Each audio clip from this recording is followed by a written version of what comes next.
Hello दोस्तों, स्वागत है आपका अपने यूट्यूब चैनल एग्जाम तरंग पे। तो दोस्तों, जैसा कि आप लोगों को पता है कि हम आगामी यूपी लेखपाल परीक्षा 2022 के ग्रामीण परिवेश संबंधित रोजाना एक प्रैक्टिस सेट हल करते हैं। उसी क्रम में आज हमारा ये 14 नंबर का प्रैक्टिस सेट है। तो चलिए शुरू करते हैं।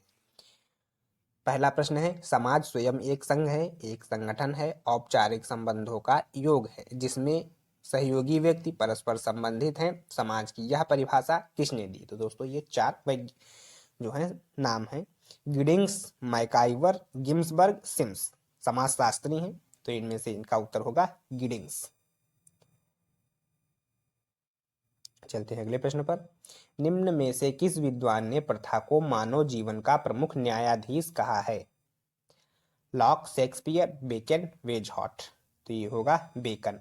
लॉक ने क्या कहा है? प्रथा को एक महान शक्ति की संज्ञा दी है, महान शक्ति की, लॉक।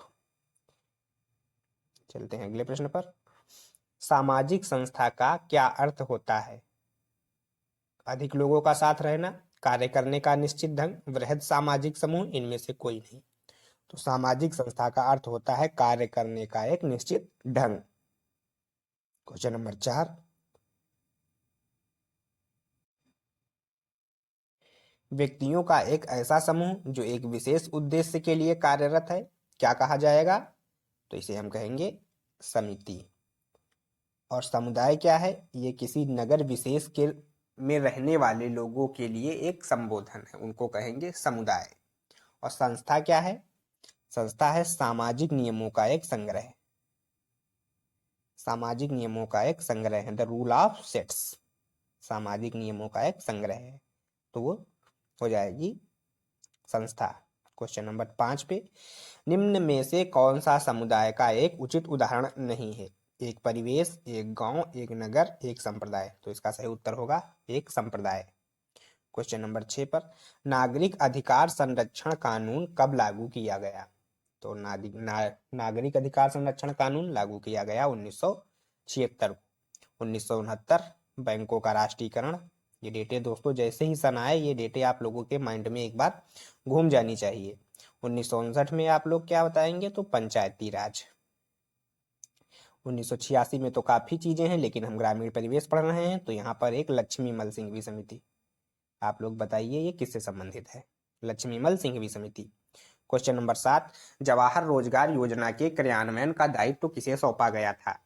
तो जवाहर रोजगार योजना ये ग्राम पंचायत को सौंपा गया था। ये क्या थी कि ग्रामीण व पिछड़े जिलों में रहने वाले लोगों के लिए 90 से 100 दिन के रोजगार से संबंधित थी, कि उनको 90 से 100 दिन का रोजगार दिया जाए। ये जो मनरेगा योजना है उससे पहले की योजना थी, सेम वही थी। इसको मनरेगा की मम्मी कह सकते हैं, उसकी पेरेंट योजना थी ये। तो ये कब लागू हुई थी? तो ये 1 अप्रैल 1989 को लागू हुई थी जवाहर रोजगार योजना। इसका कार्यान्वयन जैसे मनरेगा का कार्यान्वयन ग्राम पंचायतों के पर होता है, उसी प्रकार इसका कार्यान्वयन का दायित्व ग्राम पंचायत का था। क्वेश्चन नंबर 8, भारत में वन संरक्षण अधिनियम किस वर्ष लाया गया था? तो इसका उत्तर होगा 1986। अब दोस्तों यहाँ पे कंफ्यूजन वाला एक पॉइंट आता है 1986, तो यहाँ पर था पर्यावरण वन्य जीव संरक्षण अधिनियम। पर्यावरण वन्य जीव संरक्षण अधिनियम 1986, और 1980 में भारत में वन संरक्षण अधिनियम लाया गया था। क्वेश्चन नंबर 9, अस्पृश्यता अपराध अधिनियम कब पारित किया गया था? तो पहले तो इसे देखते हैं कि अस्पृश्यता उन्मूलन ये संविधान के आर्टिकल 17 में है। आर्टिकल 17 ये क्या है? मौलिक अधिकार। मौलिक अधिकार आर्टिकल 12 से 35 में किस भाग में आते हैं? संविधान के भाग 3 में आते हैं। तो इसका उत्तर होगा 1955 में। 1955 में अस्पृश्यता अपराध अधिनियम पारित किया गया था। क्वेश्चन नंबर 10, उन्नत बीज कार्यक्रम कब शुरू किया गया था? अब इसमें दोस्तों आप लोग अगर नहीं मालूम है तो गेस भी कर सकते हैं। उन्नत बीज कार्यक्रम, उन्नत बीज मतलब HY वैरायटी के बीज होंगे जो कब लाए जाएंगे होंगे? 1965 में, क्योंकि हरित क्रांति 1965 से 68 मानिए आप लोग, 66 67 दिया रहता है, 65 68 तो हरित क्रांति संबंधित। तो ये सन कौन सा? 1965। चलते हैं अगले प्रश्न पर। चकबंदी अधिनियम को सर्वप्रथम किसके द्वारा पारित किया गया?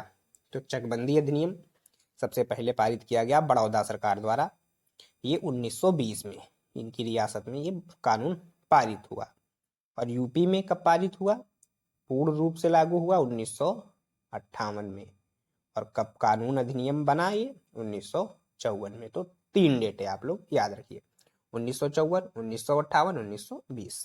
क्वेश्चन नंबर 12, महिला डेयरी योजना कब से लागू की गई। ये योजना है 1996-97 में। क्वेश्चन नंबर 13 पर चलते हैं। खतौनी में लेखपाल परिवर्तन करता है, लाल रोशनाई, नीली रोशनाई, हरी रोशनाई, काली रोशनाई। तो ये लाल रोशनाई से परिवर्तन करता है। चलते हैं क्वेश्चन नंबर 14 पे। भारत में कृषि संबंधी तनाव के कारण स्वरूप रिपोर्ट कब पारित की गई। तो इसका उत्तर होगा दोस्तों 1969 में। क्वेश्चन नंबर 15, कृषि सेवा केंद्र नामक योजना किस पंचवर्षीय योजना के कार्यकाल में शुरू हुई थी। तो यहाँ पर 2 चीजें दोस्तों, एक 10वीं पंचवर्षीय योजना के तहत 2002 में, और ये एक चौथी पंचवर्षीय योजना के तहत भी शुरू की गई थी। तो आप लोग 2 डेटे इसमें याद रखिए। कृषि चौथी पंचवर्षीय योजना में इसी मिलती जुलती इसी नाम से एक शुरू हुई थी, उसके बाद 10वीं पंचवर्षीय योजना में भी। तो चलिए अगले प्रश्न पर। क्वेश्चन नंबर 16, राष्ट्रीय बागवानी मिशन कब प्रारंभ किया गया था। वो 2002, 2003, 2004, 2006। तो राष्ट्रीय बागवानी मिशन 2004 में प्रारंभ हुआ था। क्वेश्चन नंबर 17, निर्मल भारत अभियान का संबंध किससे है। स्वच्छ पेयजल, बालिकाओं का कल्याण, गांव में स्वच्छ शौचालय एवं वातावरण, उपयुक्त सभी। तो ये था गांव में स्वच्छ शौचालय एवं वातावरण। भारत सरकार द्वारा 15 अगस्त 2002 को ये योजना लाई गई थी। इसका उद्देश्य था खुले में शौच की प्रथा को पूरी तरह से समाप्त करना। तो निर्मल भारत अभियान का संबंध किससे है, खुले में शौच को पूरी तरह से समाप्त करना, गांव में स्वच्छ शौचालय एवं वातावरण। क्वेश्चन नंबर 18, भारतीय साग भाजी शोध संस्थान कहाँ स्थित है। सबसे हलवा क्वेश्चन। तो ये वाराणसी में है। प्रयागराज में देखें तो अमरूद का है, अमरूद शोध संस्थान, और लखनऊ में आम का। Question number 19, sir Thomas Munro किस भू राजस्व बंदोबस्त से संबंधित थे। तो महालवाड़ी, रैयतवाड़ी, स्थायी बंदोबस्त और इस्तमरारी बंदोबस्त। तो टॉमस मुनरो का संबंध रैयतवाड़ी से था। ये दोस्तों दोनों एक ही है, एक ही नाम है। तो ये कौन थे स्थायी बंदोबस्त के लिए, कार्नवालिस। और महालवाड़ी के लिए एक 1819 में अगर देखा जाए तो हाल्ट मैकेंजी, और एक 1833 में। ये दोस्तों है कौन सा, महालवाड़ी। मार्टिन वुड इनका नाम लोग आप याद रखिए। मार्टिन वुड उत्तरी भारत में बंदोबस्त के पिता।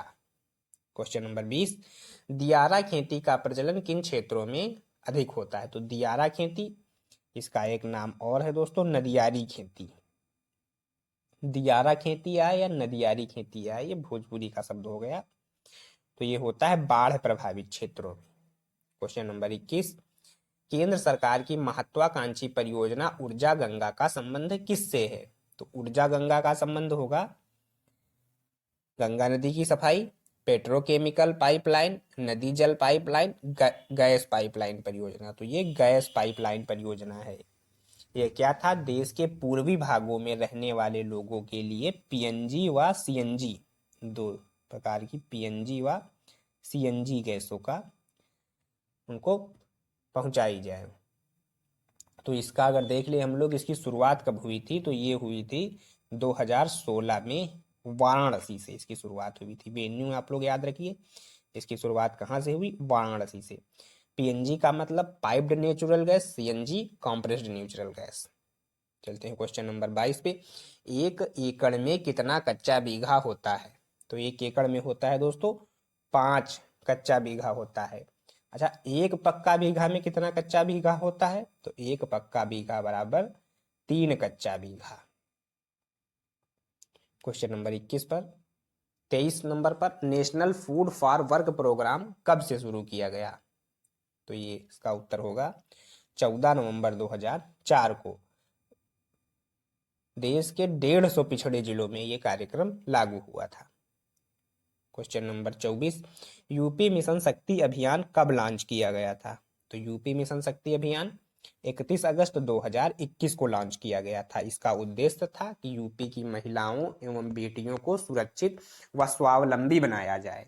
इसके तहत उनको जागरूक किया जाए जिससे कि वो आत्मनिर्भर हो सके। क्वेश्चन नंबर 25, भारत में कृषि निर्यात क्षेत्रों की कुल संख्या कितनी है?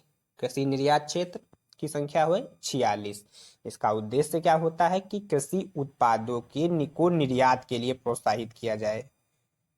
कृषि उत्पादों को निर्यात के लिए प्रोत्साहित किया जाए। तो दोस्तों आज के हमारे 25 क्वेश्चन कंप्लीट हुए। इसी के साथ हम अपने 14 प्रैक्टिस सेटों को पूर्ण करते हैं। कल हम फिर एक नए प्रैक्टिस सेट के साथ आप लोगों के साथ मिलते हैं। आप लोग पुराने सारे प्रैक्टिस सेटों का रिवीजन करते अवश्य चलिए और आप लोग चैनल को सब्सक्राइब, लाइक, शेयर और अवश्य करें। धन्यवाद।